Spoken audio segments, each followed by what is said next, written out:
Telugu सिनेसृष्टीतील power star तथा आंध्र प्रदेशचे उपमुख्यमंत्री पवन कल्याण यांच्या जनसेना या पक्षाची सोलापुरात सामाजिक कार्य करण्याच्या उद्देशाने स्थापना करण्यासाठी सोलापुरातील चाहते श्रीनिवास यन्नम कामटे यांनी नुकतेच पवन कल्याण यांची भेट घेतली। यावर पवन कल्याण यांनी सकारात्मक प्रतिसाद देत लवकरच परवानगी देण्याचे आश्वासन दिले आहे।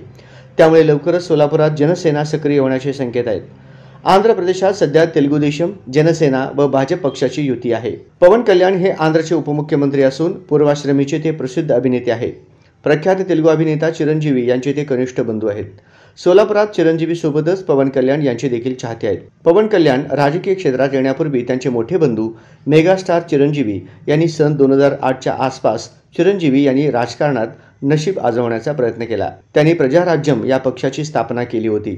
मात्र तत्कालीन आंध्र प्रदेशात झालेल्या विधानसभा निवडणुकीत त्यांचा पक्ष सत्तेवर आला नाही। या पक्षाला कमी जागा मिळाल्या होत्या। नंतरच्या काळात चिरंजीवी यांनी हा पक्ष काँग्रेसमध्ये विलीन केला। तदनंतर ते केंद्रात मंत्री देखील झाले। स्वतंत्र तेलंगणाच्या मुद्द्यावरून मतभेद झाल्याने चिरंजीवी यांनी काँग्रेस सोडून राजकीय संन्यास घेतला। याच दरम्यान 14 मार्च 2014 रोजी त्यांचे बंधू पवन कल्याण यांनी जनसेना हा स्वतंत्र पक्ष काढला। तर दुसरीकडे चिरंजीवी यांनी राजकारणापासून अलिप्त राहणेच पसंत केले। पवन कल्याण यांनी 2014च्या निवडणुकीत भाजपला पाठिंबा दिला। मात्र गेल्या काही वर्षात त्यांनी आंध्र प्रदेशला विशेष श्रेणीचा दर्जा न दिल्याबद्दल केंद्रातील भाजप सरकारवर अनेकदा टीका केली होती। त्यानंतर पुन्हा जनसेना पक्षाने जानेवारी 2020 मध्ये अधिकृतपणे भाजपसोबत युती केली। पक्ष स्थापनेनंतर जनसेना पक्षाने अनेक निवडणुका लढल्या, मात्र यश आले नाही। 1.5-2 वर्षांपूर्वी आंध्रात वायएसआर काँग्रेस पक्षाची सत्ता असताना तेलुगू देशमचे नेते तथा आंध्रचे माजी मुख्यमंत्री चंद्रबाबू नायडू यांना एका भ्रष्टाचाराच्या प्रकरणी अटक करण्यात आली होती। हा मुद्दा हेरत पवन कल्याण यांनी चंद्रबाबू नायडू यांना पाठिंबा दिला होता।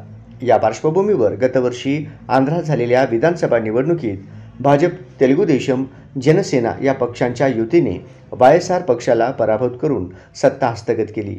या यशानंतर चंद्रबाबू मुख्यमंत्री तर पवन कल्याण उपमुख्यमंत्री झाले। या विजयानंतर पवन कल्याण हे देशभरात प्रचंड लोकप्रिय झाले। 6 महिन्यापूर्वी महाराष्ट्रात झालेल्या विधानसभा निवडणुकीत पवन कल्याण यांनी स्टार प्रचारक म्हणून सोलापूरसह अनेक ठिकाणी दौरा केला। सोलापुरात त्यांचा रोड शो प्रचंड गाजला।